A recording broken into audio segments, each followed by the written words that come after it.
오늘 아주 계속 가뭄 끝에 좀 단비가 내려주니까 일단은 참 시작이 아주 좋은 것 같습니다. 우리 불교를 하면서 다들 불교는 어렵다는 생각을 가지고 이렇게 늘 공부하는 분들이 많은데, 우리는 불교가 세상에서 제일 쉽다는 가르침을 가지고 왜 쉬운지 그걸 수행을 하면서 서로 토론도 해가면서 이렇게 공부하는 도량입니다. 부처님께서는 중생들에게 아마도 가장 쉬운 길로 불교를 인도하시려 했지 어려운 길로 인도하려고 하시지 않았을 것입니다. 그러니까 우리가 부처님 가르침이 제일 쉽다는 것을, 쉬울 것이라는 것을 우선 믿고 이렇게 수행을 해야 되지 않겠나 이런 생각을 합니다. 보통 사람들이 이제 공부하다 보면 자꾸 이게 어렵고 그렇게 느껴지니까 불교는 좋고 그러니까 절에는 열심히 다니면서 이렇게 절에 열심히 다니면서 살면 되지 하고 이렇게 살게 되는데, 살다 보면은 어려움이 닥치고 이럴 때 이제 거기에 이제 그 고에 사로잡혀서 이제 이제 헤매게 되는데, 그런 것들은 다 무상해서 원래 말하자면 그림자와 같은데, 그런 것을 해결하는 것은 그림자가 해결할 수 있는 게 아닙니다. 그러니까 그런 거는 그림자를 있게 한 근원에서만이 해결될 수 있는 거거든요. 그래서 그 그림자의 근원을 알 때 그 그림자를 변화시킬 수 있기 때문에 그 고는 사라지고, 오히려 그 그림자는 지혜가 돼서 우리를 밝게 인도해주는 그런 가르침이 되죠. 오히려 거꾸로. 그래서 불교가 쉽다는 걸 갖다가 이제 간단하게 비유로서 말씀드리면, 보통 개한테 돌을 던지면요, 개는 돌을 따라가요. 그게 이제 2번, 3번 계속 던져도 개는 돌을 따라가거든요. 그런데 사자는 돌을 던지면요, 사람을 물어버려요. 던진 놈을 물어버려요, 말하자면. 그렇듯이 중생은 어리석어서 말하자면 밟지를 못하니까 그 돌을 계속 따라가는 거나 똑같아. 그러니까 어려운 거예요, 삶이. 근데 부처님은 던진 자를 물어버리니까 그냥 한 번에 끝나는 거죠. 그러니까 우리가 그런 걸 비유로 들어서 여러분들이 불교는 가장 쉬운 길로 인도하는 것이구나, 일단 그런 인식을 가지고 있어야 돼요.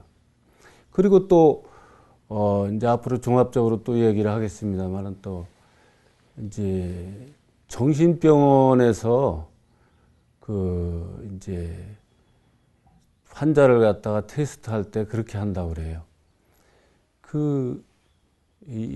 말하자면 목욕탕에다가 물을 살짝 틀어놔. 그럼 그게 바닥에 쭉 흐를 거 아닙니까? 그러면 이제 환자 보고 물을 닦으라고 그러면은 정신병이 중증인 사람은 하루 종일 그것만 닦는데요. 근데 정신이 조금 들어온 사람은 수도꼭지 먼저 잠그고 그냥 닦으니까 금방 닦는 거야.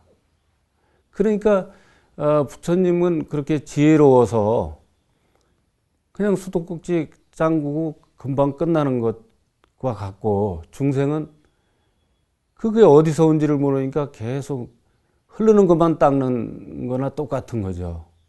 그러니까 불교 가르침은 가장 쉬운 길로 인도하는 것이라는 걸 일단 마음속에 새겨둬야 되지 않겠나 이렇게 생각을 합니다. 그래서 이제 그거를 이제 좀 여러분들한테 좀 납득이 가게 더 이제 말을 하면은 우리가 이게 이 육신에서 마음이 떠나가 버리면 이 육신은 송장이죠. 그 송장은 아무것도 못해요. 천하장사라고 하더라도 움직일 수도 없고, 세계적인 아나운서라고 하더라도 말할 수도 없고, 송장은 도무지 아무것도 할 수가 없고, 그냥 썩는 것밖에 못해요. 그러니까 우리가 이렇게 살아있을 때도 이게 산송장이라. 그러니까 이 송장이 하는 게 아니야. 다 마음이 하는 거예요. 움직일 때도 마음이 하는 거고, 볼 때도 마음이 하는 거고, 들을 때도 마음이 하는 거예요. 그런데 그 움직이기 이전의 근원인데, 움직이기 이전은 잡히는 것도 아니고 보이는 것도 아니란 말입니다. 그런데 그거를 그대로 믿어야 돼요. 그걸 자꾸 알려고 해서는 안 되고, 그 부처님도 알 수가 있나? 그걸 움직이기 전이 무슨 뭐 보이는 건가? 알아지는 건가? 그러니까 우리가 그걸 그대로 믿고, 그런데 이제 그거를 내가 일단은 이름을 붙이겠습니다. 예. 거기서 다 하는 거니까, 육신의 모든 것을 거기서 다 하는 거니까, 주인공이라고 이름을 붙이겠어요, 일단. 근데 그거는, 육신의 주인이기 때문에 주인이라고 하고, 이게 만질 수도 없고 볼 수도 없기 때문에 공짜를 붙여서 일단 주인공이라고 이름 붙여놓고, 이거는, 어린애한테도 그렇게 가르쳐야 돼. 이게 무슨 뭐 차원이 높고 낮고를 떠나서 일단은 그 잡히지 않는 그 자리를 이 주인공이라는 이름으로 일단은 믿고 들어가야 돼요. 그러니까 그거를 안 보이고 잡히지 않으니까 자꾸 다른 걸로 해서 그걸 인도하다 보면 자꾸 왜곡될 수가 있다 이거죠. 그래서 그러면 거기서 다 하는 것이기 때문에 아까 얘기했듯이 그림자를 있게 한 그거 근원 아닙니까 거기서? 그럼 거기서만이 일단은 자기가요 그 근원을 우리가 이게 공부 어지간히 아니 뭐 어지간히가 아니야 웬만한 사람 다 그 근원을 인식을 하고 그럴 때 모든 번뇌가 사라져요. 그 번뇌가 사라지면은 그게 이제 지혜로서 자기가 그걸 잘 받아들일 수 있어야 돼. 그러면 우리가 그 근원에서 그 주인공에서만이 모든 것을 잘 되게 할 수 있다 하고 우리가 그 마음을 내게 되면 제가 이런 얘기를 하고 싶어요. 원래 이 세상은 마음대로 되는 거야, 원래는.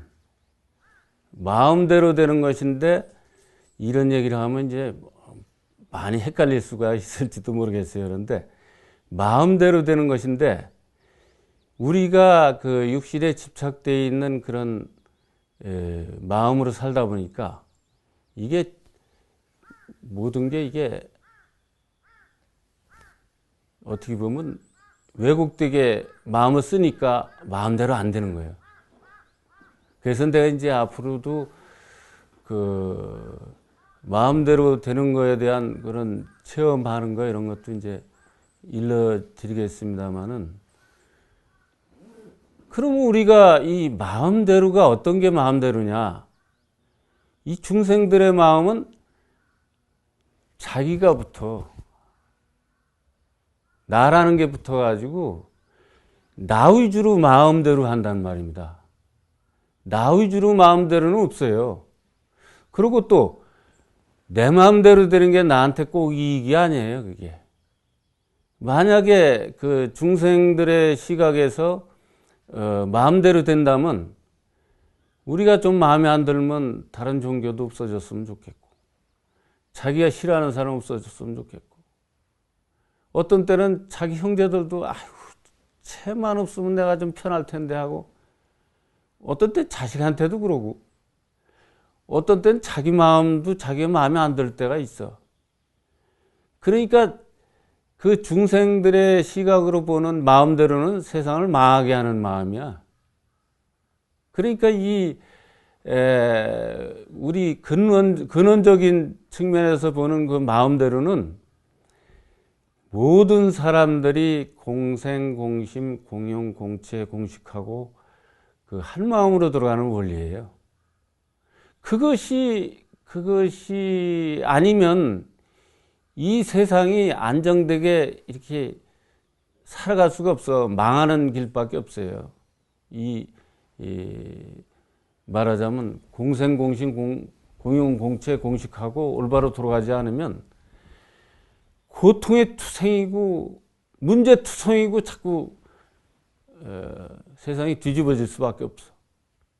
그래서 결국에는 본래로 이렇게 그 안정되게 돌아가게 이제 세상이 바뀌게 돼 있어요. 그래서 여러분들도 다 아시지만은 우리가 이제 지금 땅 속에서 기름도 나오고 석탄도 나오고 그러지 않습니까? 여러분들 생각해 보세요. 석탄, 기름이 어떻게 그렇게 많이 나오겠어? 그러니까 이 세상이 이제 막 모든 것이 그냥 막 이 식물들은 식물대로 막 하염없이 크고 자라고 막 짐승도 덩치가 엄청 크게 막 자라고 이러다 보니까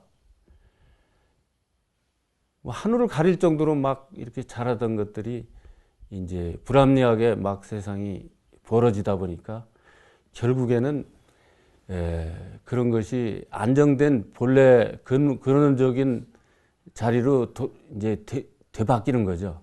그러다 보니까 이제 지구의 변화가 이렇게 와서 뒤집히다 보니까 땅 속에 그런 게 석탄이 그렇게 많을 수밖에 없지. 어떻게 그렇게 있을 수가 있어요? 그냥 뭐 저절로 생겨서 있나요? 마음이라는 거는 어떤 것이 참 마음이냐 이런 것을 이제 아까 그렇게 이제 모든 것이 일어나기 전짜리 이렇게 우리가 주인공하고 이렇게 인식한다고 하더라도 우리 마음에는 중생된 소견이 있기 때문에 자꾸 왜곡되게 나갈 수밖에 없어요. 그래서 그거를 왜곡되지 않게 올바로 나가게 하는 그 도리는 우리가 그냥 잘 관찰해도 되는 거기는 하지만 부처님이 말씀해 놓으셨잖아요. 삼법인을 말씀해 놓으셨잖아. 그러니까 그런 모든 거를 삼법인에 잘 비추어 보면은 저절로 올바로 갈 수가 있게 돼 있어요. 그리고 우리가 부처님은 스스로 오래 고생을 하셔가지고 6년 동안 고생을 하셔서 깨우쳤단 말입니다. 그러면 그거를 깨우치신 분이 말이죠. 선배가, 먼저 간 선배가 다 이렇게 공부하면 된다고 가르쳐 놨는데 우리가 더 빨라야 하잖아요. 어때요? 먼저 가신 분이 이걸 이렇게 하라고 가르쳐 주면 우리가 더 빠른 게 정상이 아닙니까? 그런데 우리가 더 늦어. 안 돼. 6년 넘었는데도, 그죠? 여러분들 여기 6년 넘은 분들 많잖아. 그런데 우리가 반성해야 돼요. 그거는 우리가 자꾸 중생심으로서 자기를 가로막지 마. 부처님은 스스로 그렇게 하셨는데 우리는 왜 가르쳐줘, 그걸 다 이렇게 하라고 가르쳐 줬는데도 왜 못하냐. 그럼 더 분발을 해가지고 자꾸 우리는 중생이니까 자꾸 이 생각을 갖지 마세요. 우리가 더 쉬워야 되는 거야 하고 마음이라도 그런 마음으로서 자꾸 그렇게 그런 마음으로 수행을 하셔야 돼요. 아주 그러니까 이게 하근기, 상근기가 따로 없어요. 아니, 똑같은 사람인데 왜 부처님은 되고 나는 안 돼 하고 할 수 있어야 돼. 그리고, 뭐 부처님은 전생에서부터 많이 닦아서 자꾸 이런 얘기 하지 마세요. 그런 자체가 모든 게 이제 관념이란 말입니다. 자기를 막아놓는 그런 중생심이고 관념이니까. 절대 그런 마음으로 이렇게 할 생각하지 마세요. 그래서 이제 그러면 그 삼법인에 대해서 좀 이렇게 간단하게 설명을 하면은 그냥 우리가 이렇게 부처님이 말씀하셨으니까 이거보다도 우리가 곰곰이 생각해 봐도 삼법인이 당연한 거예요. 삼법인은 그 주된 가르침은 무상법 아닙니까? 모든 건 변한다. 변하지 않는 게 없어요. 그러니까 뭐냐면 모든 건 변하니까 모든 거는 변한다는 가르침만 안 변하고 다 변해. 그렇죠? 안 변하는 게 없어. 그러니까 모든 건 변한다는 무상법만 안 변하고 다 변하는 거예요. 그러니까 이게 사람들이 그래요.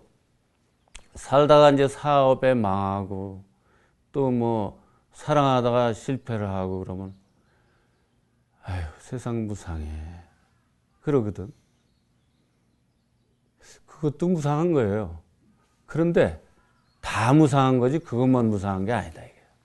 사람들은 자기가 골라서 따로 무상해 그러거든.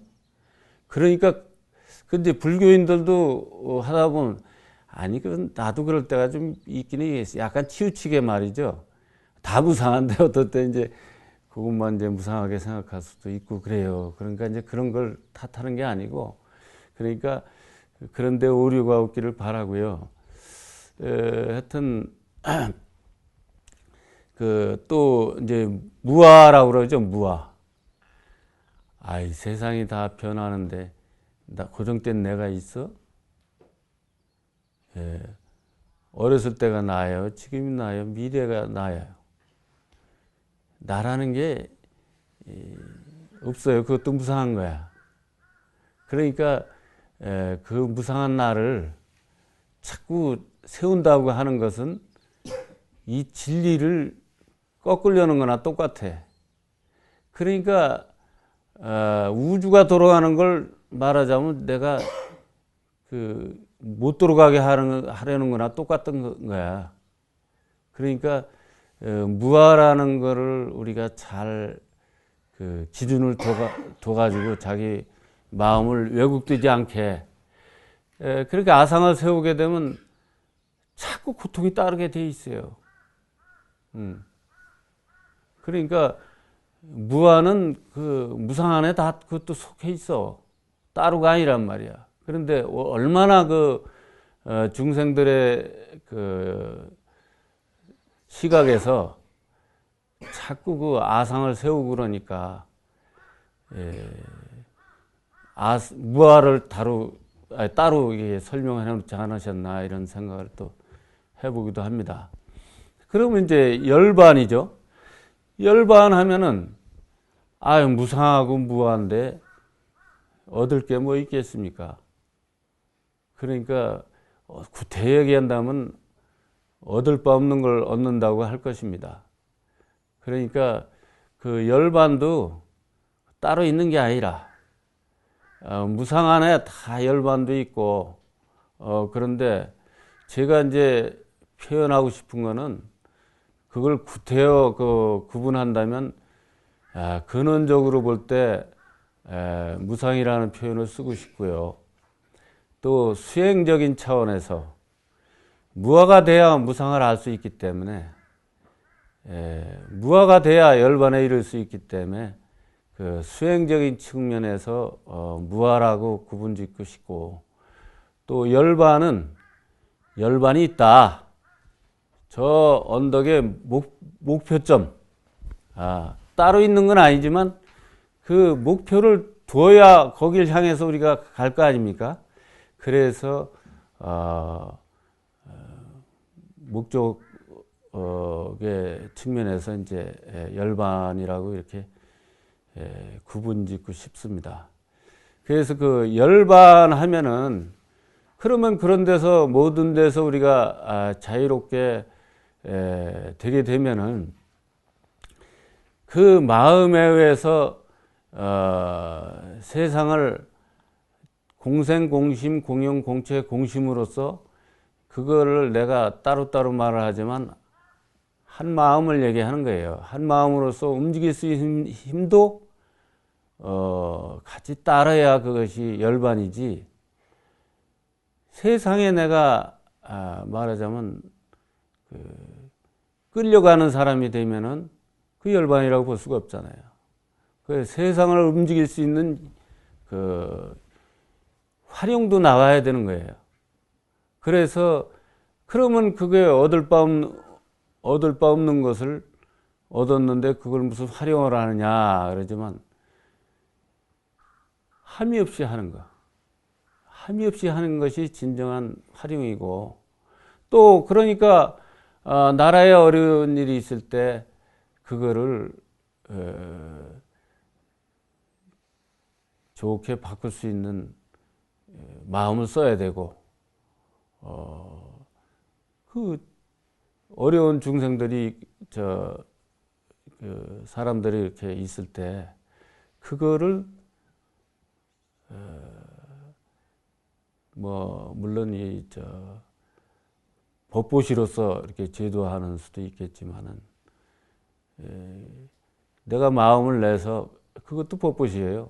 마음을 활용해서 그 사람을 잘되게 할 수 있다든지 또 그 마음이 그렇게 움직이면 또 물질로도 또 도와줄 수도 있기도 하고 그런 모든 것들이 다 어떻게 보면 포함된 것이지 열반하면 이게 다 끝났으니까 그냥 나는 세상에서 없어지면 된다 이런 것들이 아니죠.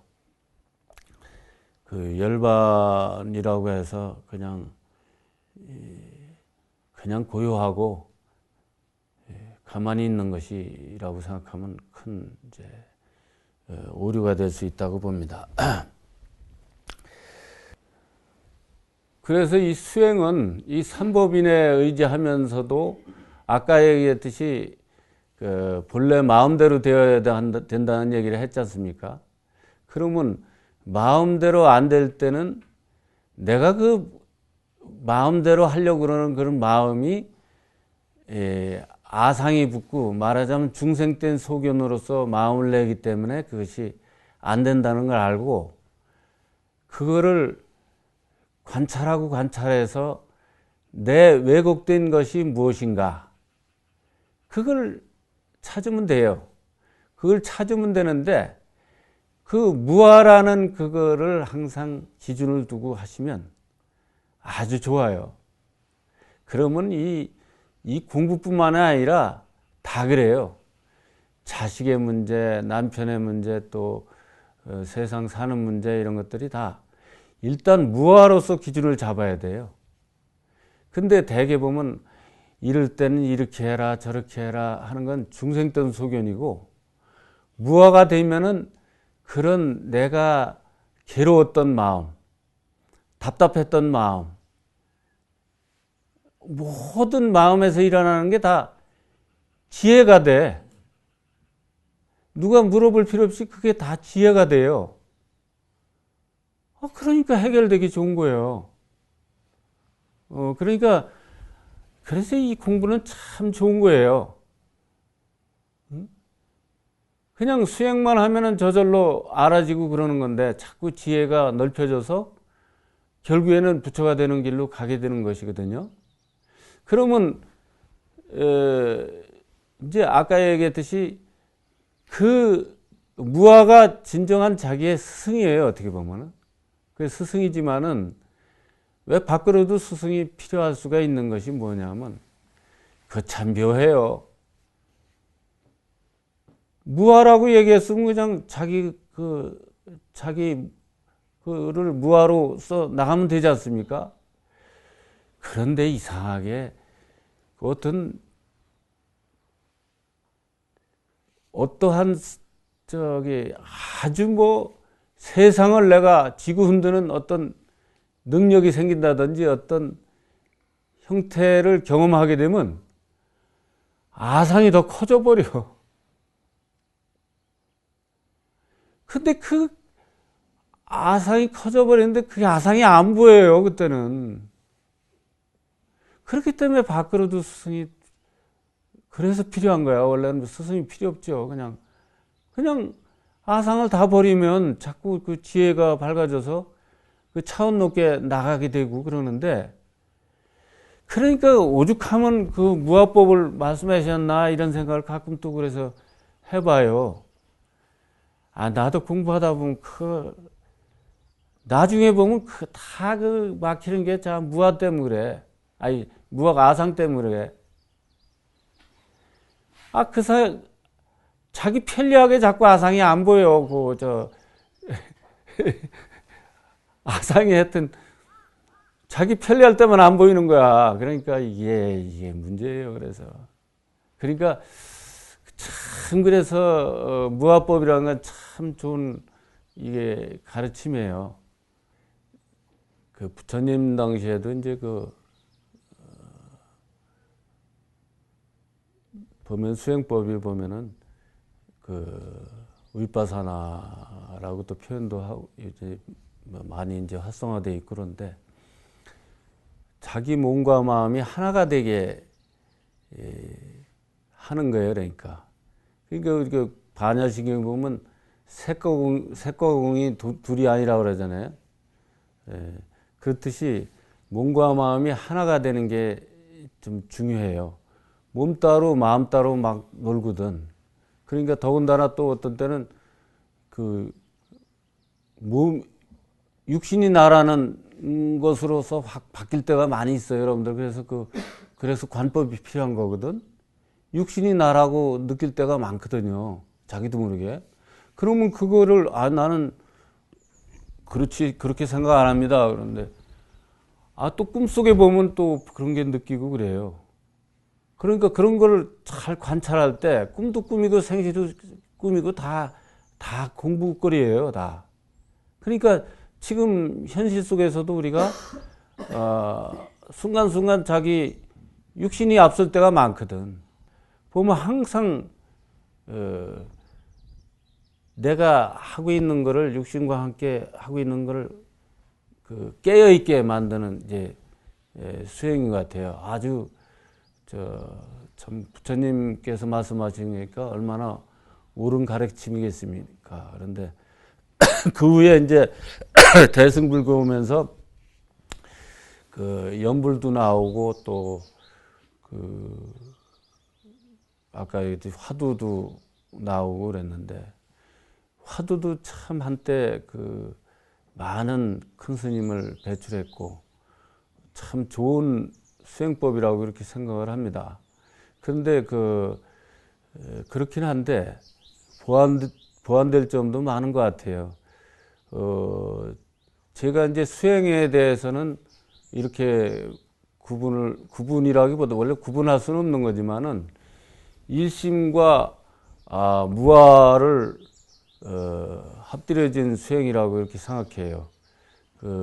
일심과 무아가 빠지면은 수행에 좀 어렵지 않는가. 그냥 무아로 하면 좀 허하기 때문에 일심으로서 이렇게 수행하다 보면 일심으로서 이렇게 자꾸 오신통도 되고 뭐 이런 게 이제 일어나기도 하고 그러는데 일심을 무심으로 승화시키지 못하면 그거는 그 수행은 올바른 수행이라고 볼 수가 없습니다. 그래서 화두법은 그래서 일심과 무심을 하나로서 이렇게 잘 어우러진 가르침이라고 수행법이라고 볼 수 있는데 한 가지 그 의증을 가지고 하지 않습니까? 그런데 보통 화두를 똑같은 걸 주거든요. 그리고 또 요즘은 우리가 교육을 하도 많이 받아가지고 아는 게 너무 많아요. 너무 많아가지고 그 의증이라는 게 이렇게 그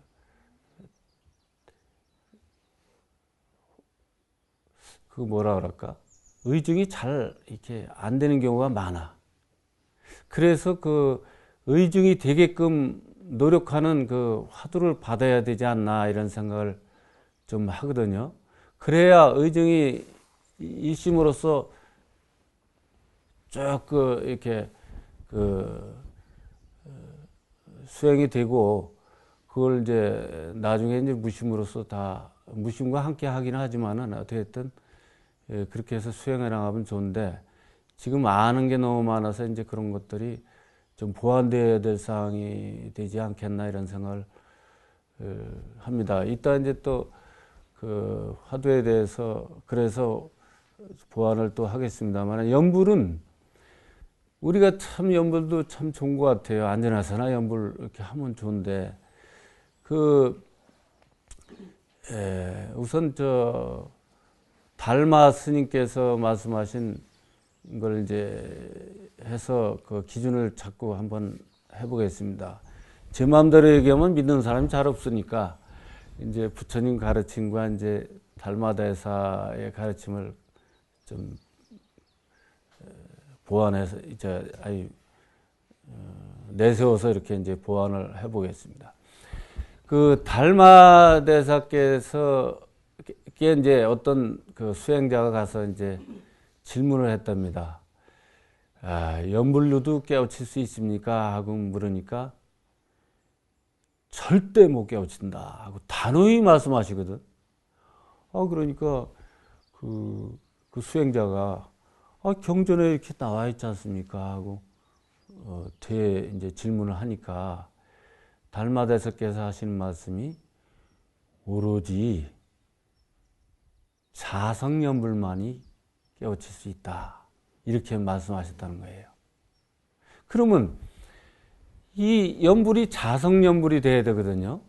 그런데 연불의 우리의 핵심이 보면은 옛날부터 나무아미타불 관세음보살 하거든요. 그 나무아미타불은 그 영원한 자기 불성을 얘기하거든. 영원한 불성. 그러니까 이게 무아 수행으로서 그 들어가는 자리를 얘기하는 거예요. 근원 자리를 얘기하는 거거든. 그러니까 그게 무아 수행이 그대로 되잖아요, 그죠? 그렇게 올바로만 그 인식이 되면은. 그런데 나무아미타불은 따로 존재를 하고 부처님이고 나는 중생이고 이런 마음으로서는 될 수가 없어. 그러니까 관세음보살은 뭐냐면 그 정견을 거기다 얘기하면 좋아요. 그러니까 무아의 마음으로서 세상을 바로 보는 것이죠. 관찰하는 거. 그 관세음은 그러잖아요. 세상의 음을 본다고 그러잖아요. 음을 어떻게 봐. 그러니까 관하는 걸 얘기하는 거거든. 그러니까 관세음보살 한 번만 해도 소원이 다 이루어진다. 맞긴 맞는 얘기예요. 그런데 그 관세음은 그 말로써 그냥 부르는 관세음이 아니란 말입니다. 아까 얘기했듯이 무아로서 세상을 올바로 보면 저기 스위치가 있어.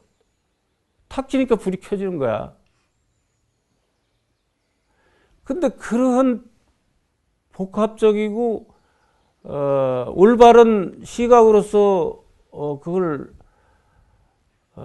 모든 사람들이 가르치고 또 받아들이는 분인데 그렇게 받아들여야 되는데 그냥 중생된 소견으로서 자꾸 받아들이니까 이게 자꾸 왜곡되는 거예요.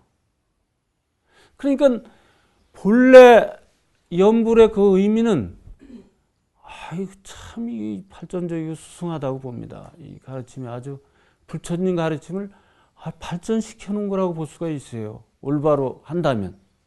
근데 올바로 안 하기 때문에 이제 그것이 문제가 되고 그러는데, 그래서 이제 아까 일단은 얘기하다가 그 주인공이라는 이름을 붙여놨잖아요.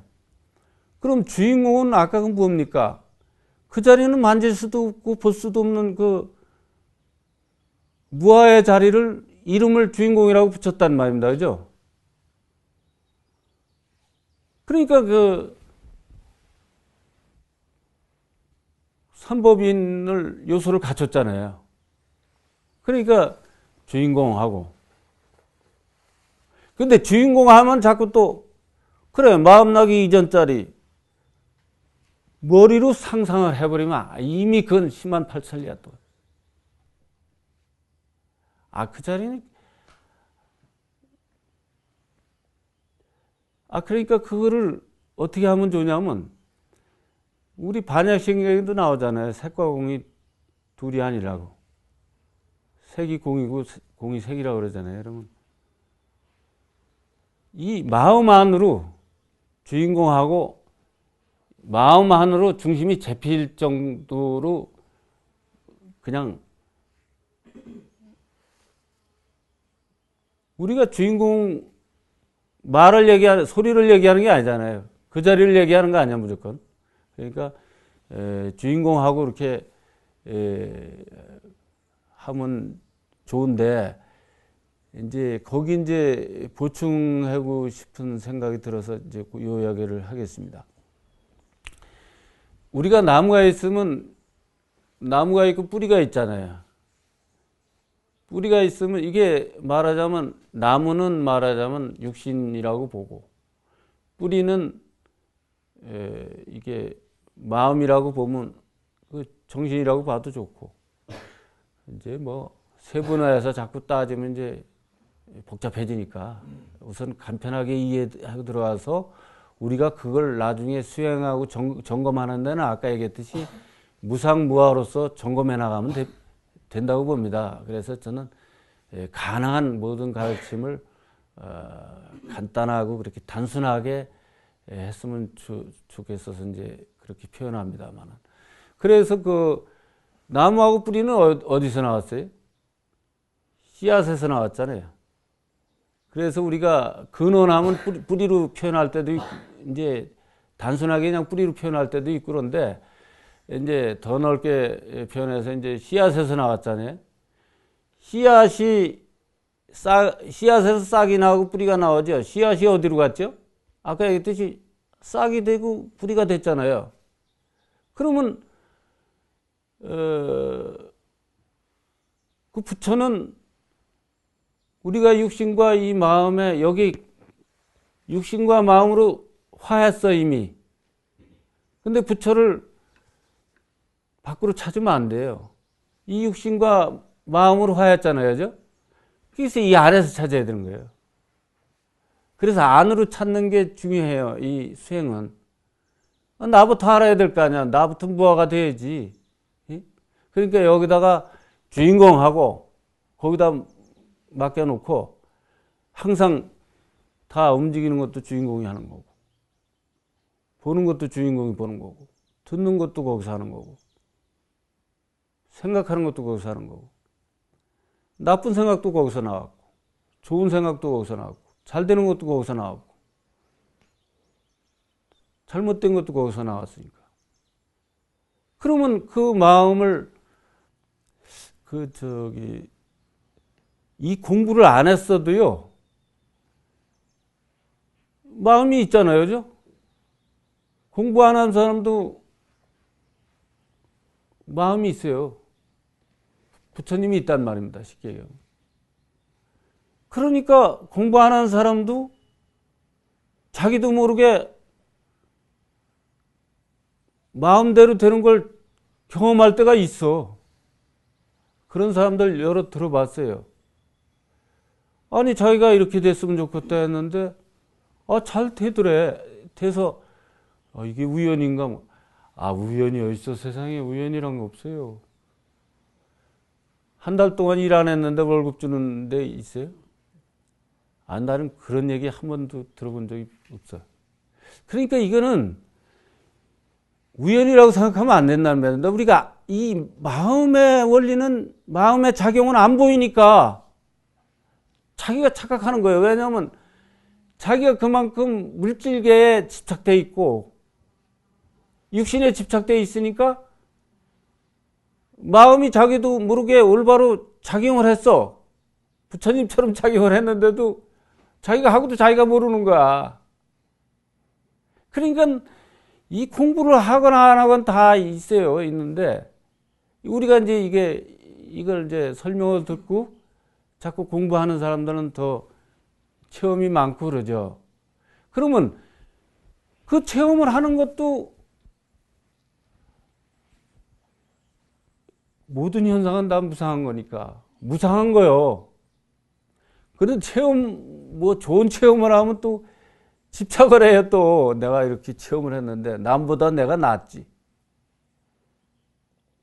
아, 그러고 이게 공부하다가 그냥 막 세상이 자기를 막 우러러 떠받고 막 그러면 아, 또 헷갈리는 거야. 그냥 막 아, 자기가 세상이 최고인 줄 알아. 아, 그런 사람 많이 봤어요. 기독교에서도 봤어요. 기독교에서도 아, 자기가 하나님보다 더 높대. 그게 이게 정신계에서 막 그런 게 오니까 그건 뭐냐면 세상과 나가 하나라는 거예요. 하나라는 가르침이야, 말하자면. 어떻게 보면 어떤 의미로 보면 화두와 같아. 이게 그러니까 그걸 자기가 그걸 아, 이게 무슨 뜻일까 하고 아, 그 하면 밝혀지는 거예요, 다 그게. 왜냐하면 자기한테 가장 필요한 게 오는 거거든. 그런 것도 필요한 게 오는 거거든. 아니, 자기 자성 부처님이 자기한테 필요한 걸 주지 필요 없는 걸 보여주겠어요? 그러니까 어때요? 화두는 앞서가는 거죠. 벌써 이렇게 앞서가는 건데 아까 얘기했듯이 그게 여기 스스로 나는 의증이 아니면 그게 공부가 좀 어렵죠. 스스로 여기서 어거지로 내는 건 이거 조작 아닙니까? 어거지로 내는 건. 그러니까 물론 뭐 이제 둘이 아니게 이렇게 자꾸 마음을 그렇게 자기 흐르게 만드는 것도 필요는 합니다만은 너무 조작이 되면 그것이 틀이 되는 거다 이거죠. 틀이. 이게 틀이 되지 않게끔 그렇게 이제 그런 마음으로서 이제 그 수행을 해나가야 되는 거거든요. 부처님이 해놓은 대로 그냥 아이고 빼도 박지도 못하게 이렇게 저 제자들이 그러면 아 제자 자격이 없지. 근데 다만 왜냐하면 방편을 만든다고 그러면서 다 문제가 있어요. 세속적인 방법으로 자꾸 만든단 말입니다. 그러니까 우선 수행이 목적이 돼야 되고 정 그것이 바탕이 못 될 때는 무상무화법에 진실하게 점검을 받아야 돼요. 대충 하면 안 돼. 대충 하면 어떻게 됩니까? 지금 방향 설정이 잘못돼가지고 아 큰일 날 문제지. 지금 부처님법에 뭐 말법 시대라고 얘기하는 분도 있고 그런데 말법 시대 아닙니다. 우리 한 생각 차이로 이것이 제일 좋은 시대라고 할 수도 있어요. 우리 생각하나 하기에 따라서. 아, 인터넷에 검색하면 모든 게 다 나와. 아주 너무 많아서 걱정이 오죠. 옛날엔 경전 하나 구하기 위해서 그냥 인도도 가고 그냥 뭐 몇 달 동안 가면서 죽은 사람들이 더 많대요. 가면서. 그렇게 치열하게 그 법을 구하느라고 그렇게 했는데 지금은 다 나와. 그러니까 아까 제가 얘기했듯이 삼법인을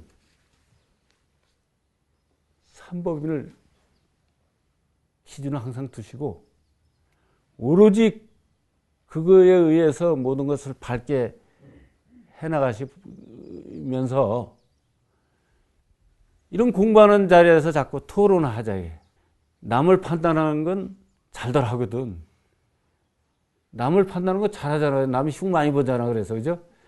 그런데 그래서 내가 하면 로맨스고 남이 하면 불륜은 그러잖아요.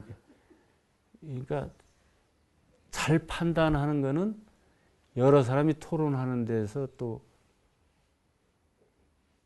걸러줘요. 그죠? 좋죠? 감사합니다. 이렇게 이렇게 또 덥고 또 메르스인가 뭔가 그 때문에 아주 움직이기도 다들 꺼려 하는데도 이렇게 모여주셔서 감사하고요. 우리 다 같이 그 마음 밝히는 길로 함께 나아갑시다.